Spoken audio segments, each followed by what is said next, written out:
अस्सलाम वालेकुम नादरीन, मैं हूं वकास अजीम और आज के वीलॉग में हम पाकिस्तान क्रिप्टो करेंसी से मुताल्लिक मज़ीद जो तफसीलात हैं आपके सामने रखने की कोशिश करेंगे। ख़ास तौर पर क्रिप्टो करेंसी को लेकर बहुत सारे ऐसे शकूक व शुबहात हैं जो पाकिस्तान में डिजिटल करेंसी और असासाजात से मुताल्लिक पूछे जा रहे हैं और इन खदशात का इजहार किया जा रहा है कि हुकूमत क्या वाकई इन सवालात का जवाब देने की कोशिश करेगी और ख़ास तौर पर जो शफाफियत से मुताल्लिक क्रिप्टो करेंसी से की शफाफियत से मुताल्लिक बार बार सवाल किया जा रहा है वो इंतहाई अहम है। आज वज़ारत ख़जाना की जानिब से भी एक एलामिया जो है वो जारी किया गया है जिसमें ये बताया गया है कि पाकिस्तान क्रिप्टो कौंसल का जो आइंदा इजलास है वो 2 जून को होगा, पीर के रोज़ होगा। वज़ीर ख़जाना मोहम्मद औरंगज़ेब इस इजलास की सदारत करेंगे और वज़ीर आज़म के मुआविन ख़ुसूसी बराए क्रिप्टो करेंसी और ब्लॉक चेन बिलाल बिन साकिब इस इजलास में पाकिस्तान में क्रिप्टो करेंसी के फ्यूचर मुस्तकबिल से मुताल्लिक इजलास को ब्रीफ करेंगे। नाज़रीन, दिलचस्प बात यह है कि ये जो क्रिप्टो कौंसल बनाई गई है इसके सरबराह वज़ीर ख़जाना है और आप देखें कि इसकी कौंसल के अंदर governor state bank, chairman SCCP, secretary कानून और सेक्रेटरी इंफॉर्मेशन टेक्नोलॉजी जो है वो इस कौंसल का हिस्सा है। लेकिन सेक्रेटरी ख़जाना जो है वो हैरान कुन तौर पर इस कौंसल का हिस्सा नहीं है और कौमी असम्बली की कायमा कमेटी ख़जाना का जब इजलास हुआ है तो उसमें सेक्रेटरी ख़जाना के जो खदशात थे और सेक्रेटरी ख़जाना के जो बयानात थे, जो रिमार्क्स थे, वो सुनकर मुझे ऐसा महसूस हुआ है कि कहीं वज़ारत ख़जाना और state bank of Pakistan crypto currency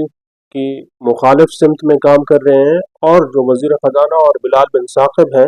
वो क्रिप्टो करेंसी की सपोर्ट और हिमायत में और इसको आगे लेकर काम करने की कोशिश कर रहे हैं।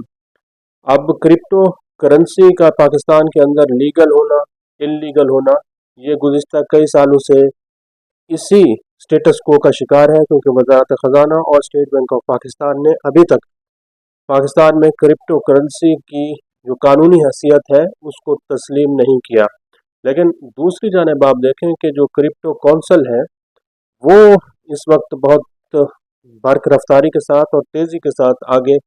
बढ़ती हुई दिखाई दे रही है। ख़ास तौर पर जब से बिलाल बिन साकिब को क्रिप्टो करेंसी से मुताल्लिक उमूर जो है उनकी स्पुर्द किए गए हैं और उनको मुआविन ख़ुसूसी भी बनाया गया है तो उसके बाद क्रिप्टो करेंसी के ऊपर बहुत तेज़ी से काम हो रहा है। जो गैर मुल्की सरमायाकार हैं जिसमें अमेरिकन जो हैं वो अच्छी खासी तादाद में पाकिस्तान में क्रिप्टो माइनिंग में दिलचस्पी रखते हैं। यहाँ तक कि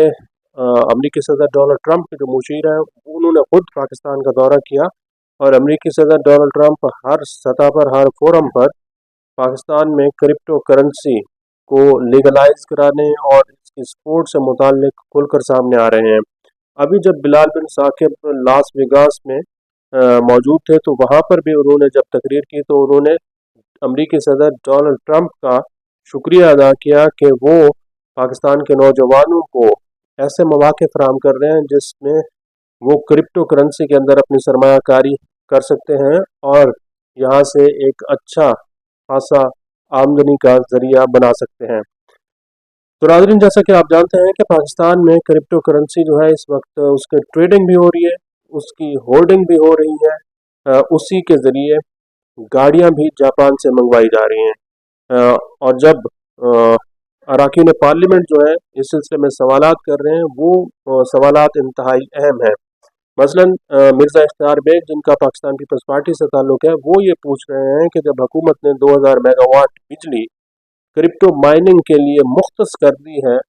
तो ये फैसला किस सतह पर किया गया, इस फैसले के पीछे इसका कॉस्ट बेनिफिट एनालिसिस क्या किया गया, इस फैसले की शफाफियत क्या है और इस फैसले के ऑब्जेक्टिव क्या है, इस बारे में आगाही देना ज़रूरी है क्योंकि पाकिस्तान में अभी तक लोड शेडिंग भी चल रही है। पाकिस्तान की इंडस्ट्रीज़ जो हैं वो 9 सेंट फी यूनिट पर बिजली की डिमांड भी कर रही हैं लेकिन इन इंडस्ट्री को बिजली 9 सेंट पर फराहम नहीं की गई और हुकूमत बार बार ये कहती है कि IMF का ये प्रेशर है, IMF का ये दबाव है कि सनतों को सस्ती बिजली या फिर टैक्स छूट ना फराहम की जाए। लेकिन हुकूमत के कॉल ऑफ फेल में तजाद देखें कि क्रिप्टो माइनर्स के लिए हुकूमत ने 2000 मेगावाट बिजली 7 से 8 सेंट फी यूनिट में मुख्तस भी कर दी है, जो कि खत्ते के तमाम ममालिक के मुकाबले में इंतहाई सस्ती है। 7 से 8 यूनिट दीगर ममालिक में सनतों को फराहम बिजली की जाती है, जहाँ पर रोज़गार मिलता है, जहाँ पर करोड़ों लोगों को सनतों से रोज़गार मिलता है, सनतों का पहिया चलता है, मुल्की बरामदात बढ़ती हैं। लेकिन पाकिस्तान में जो क्रिप्टो माइनिंग है, इस बारे में अभी तक ना तो कोई फ्रेमवर्क तैयार किया गया है, ना कोई इंफ्रास्ट्रक्चर है। लेकिन हुकूमत ने पहले ये फैसला कर लिया है कि 2000 मेगावाट हम पहले मरले में दे रहे हैं, फिर 5000 मेगावाट मजीद भी देंगे।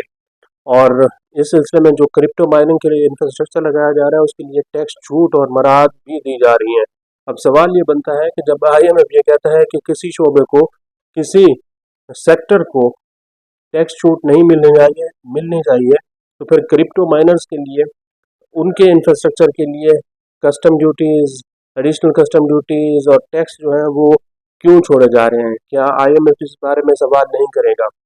दूसरा जो इंतहाई सवाल है, जो कि अरकान पार्लियामेंट की जानिब से पूछा जा रहा है, वो ये है कि जब पाकिस्तान में डिजिटल करेंसी को आप फ़रोग़ देने जा रहे हैं, तो जो पाकिस्तान के अंदर हार्ड करेंसी है, उसका क्या मुस्तकबिल होगा? और क्या इस करेंसी के आने के बाद, इसको लीगल करने के बाद, जो स्टेट बैंक ऑफ पाकिस्तान की खुद मुख्तारी है, उसके ऊपर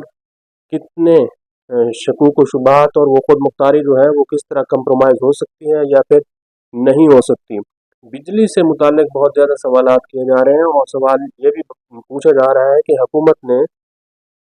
बगैर किसी मुशावरत किए ये बिजली 2000 मेगावाट की जो है वो क्रिप्टो माइनिंग के लिए मुख्तस कर दी है। हालांकि हुकूमत के पास ऐसा कोई मैंडेट नहीं होता कि वो किसी ख़ास सेक्टर के लिए एक ख़ास अमाउंट की बिजली जो है वो मुख्तस करें। ये किसी जगह आज तक इसकी मिसाल मुल्क की तारीख में नहीं मिलती। जो सेक्रेटरी ख़जाना है, वो ये कहते हैं कि मुझे इस फैसले के बारे में इल्म ही नहीं है। और जो क्रिप्टो कौंसल है, उसकी अभी तक लीगल हैसियत के बारे में जो सवालात हैं वो जन्म ले रहे हैं, क्योंकि इस कौंसल को भी वज़ीर आज़म शहबाज शरीफ के एक एग्जीक्यूटिव ऑर्डर के ज़रिए बनाया गया है। कुछ और सवालात हैं जो कि अरकान पार्लियामेंट की जानिब से पूछे जा रहे हैं, वो ये हैं कि जब इतनी बड़ी तादाद में क्रिप्टो माइनिंग पाकिस्तान में होना शुरू हो जाएगी, तो उसका जो इंफ्रास्ट्रक्चर है उसको लगाने के लिए हुकूमत पाकिस्तान क्या इंसेंटिव दे रही है, वो इंफ्रास्ट्रक्चर कहाँ लगेगा, क्या हुकूमत उस इंफ्रास्ट्रक्चर की, उस पूरे माइनिंग क्रिप्टो माइनिंग की सरपरस्ती खुद करेगी, या फिर कोई कंपनियां आएंगी, या फिर कोई इंडिविजुअल जो है वो इस कारोबार में होंगे जो कि माइनिंग कर रहे होंगे। एक और सवाल जो कि अरकान पार्लियामेंट की जानिब से पूछा जा रहा है, वो ये है कि क्रिप्टो माइनिंग का पाकिस्तान के अंदर चूँकि नया नया कंसेप्ट आ रहा है, तो इस बारे में हुकूमत पहले एक फ्रेमवर्क लेकर आए, फ्रेमवर्क पार्लियामेंट से मंजूर कराए, कौंसल की मंजूरी पार्लियामेंट से ली जाए, फिर क्रिप्टो करेंसी को लीगल करार देने से मुताल्लिक स्टेट बैंक ऑफ पाकिस्तान को इंतहाई अहम फैसला करना है। जब तक क्रिप्टो करेंसी को हुकूमत वफाकी सतह पर लीगल करार नहीं देती, स्टेट बैंक इस करेंसी को लीगल टेंडर करार नहीं देता, तो ये सारी जो कोशिश हो रही है वज़ीर ख़जाना की जानिब से, बिलाल बिन साकिब की जानिब से, और इसमें अमेरिकन और इंटरनेशनल फर्म्स जो इन्वॉल्व हो रही हैं, इनका मुस्तकबिल क्या होगा? तो सबसे पहले ज़रूरी ये है कि पाकिस्तान में क्रिप्टो को लीगल करार दिया जाए, ताकि ये कौंसल और बाकी इदारे जितना भी काम कर रहे हैं, ये एक एक ही सिमत में आगे बढ़ें। ये ना हो कि वज़ारत ख़जाना क्रिप्टो के ख़िलाफ़ काम कर रही हो, स्टेट बैंक इसको गैर कानूनी करार दे रहा हो, और वज़ीर ख़जाना और मुआविन ख़ुसूसी ये कह रहे हो कि हम पाकिस्तान में क्रिप्टो माइनिंग करने जा रहे हैं। आज के लिए इतना ही। इस वीडियो को आप कमेंट सेक्शन में जाकर लाइक कर सकते हैं और अपनी राय का भी इज़हार कर सकते हैं। बहुत बहुत शुक्रिया।